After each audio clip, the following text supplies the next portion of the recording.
standing strong with the bubble shield, handling teasing and pranks. Thomas sat quietly at his desk in the classroom, tapping his pencil against his notebook. It had been another tough day. In the hallway, Sam, one of his classmates, had shouted, "You!" right behind him, startling and embarrassing Thomas, but making everyone laugh. Then, during recess, Sam pretended to trip and bumped into Thomas, nearly knocking him over. Thomas didn't know how to feel. "We're classmates, not strangers," he muttered to himself. "Do I laugh along? Do I ignore it? What if it happens again?" As Thomas walked home, he felt a strange warmth around him, like a soft hug. He stopped and looked around.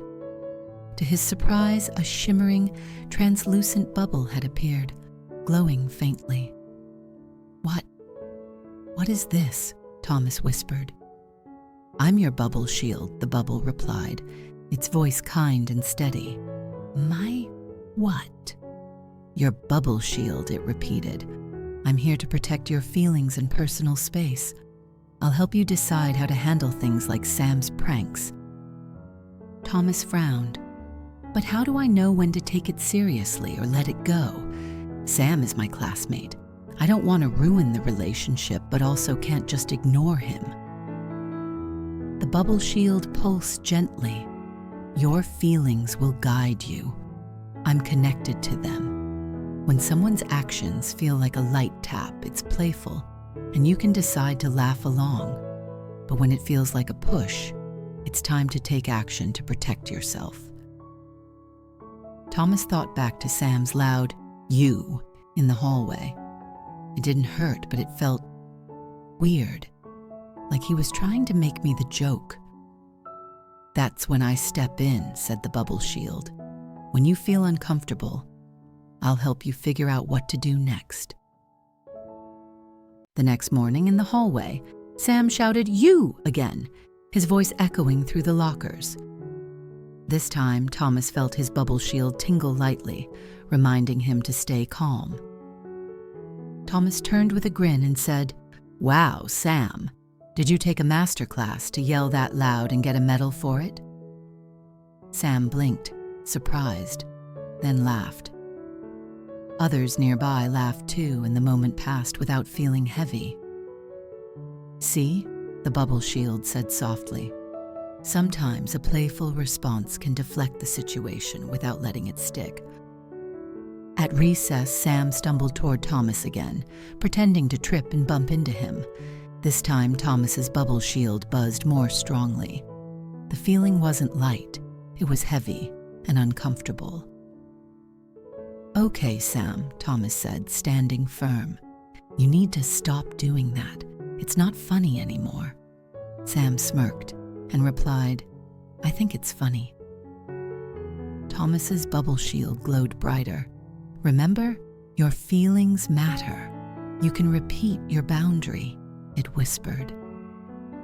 Thomas took a deep breath and said clearly, "I don't care if you think it's funny. I don't, and I want you to stop." Sam hesitated, then rolled his eyes and walked away. "Great job," said the bubble shield.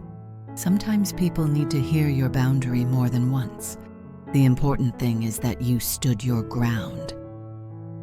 That afternoon, during lunch, Thomas sat with his friends, Ava and Daniel. "Sam keeps bothering me," he told them. Ava frowned. "He tried that with me too last week. Next time we'll stick together." "Yeah," Daniel agreed. "It's harder for someone like Sam to tease when we're all looking out for each other." The bubble shield sparkled warmly. "Well done, Thomas. Sharing your experience with trusted friends and having them around makes your shield even stronger. Supporting each other is powerful." As Thomas walked home that day, the bubble shield shimmered softly. "Thomas," it said, "remember something important. Sam's behavior says more about him than it does about you." "What do you mean?" Thomas asked. It means that when someone tries to make others feel small, it's usually because they have their own problems. You don't need to let it stick to you. Instead, focus on what makes you happy and proud of who you are.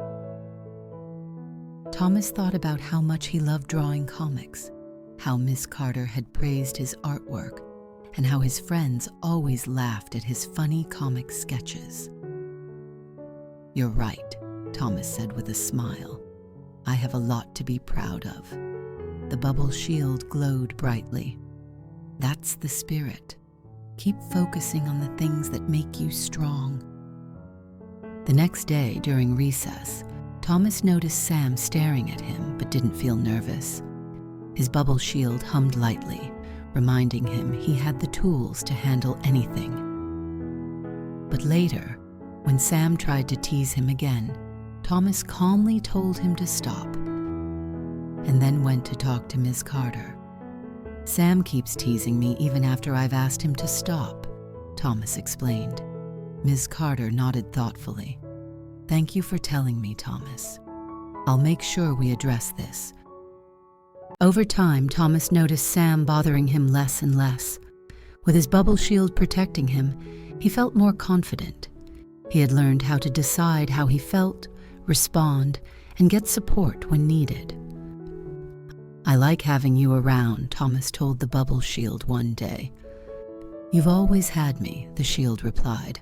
"I'm part of you, your strength, your confidence, and your sense of what's right. You just needed to learn how to use me." With a smile, Thomas walked into class, feeling ready for whatever came his way. His bubble shield shimmered faintly around him, a quiet reminder that his feelings and personal space were his to protect. The end.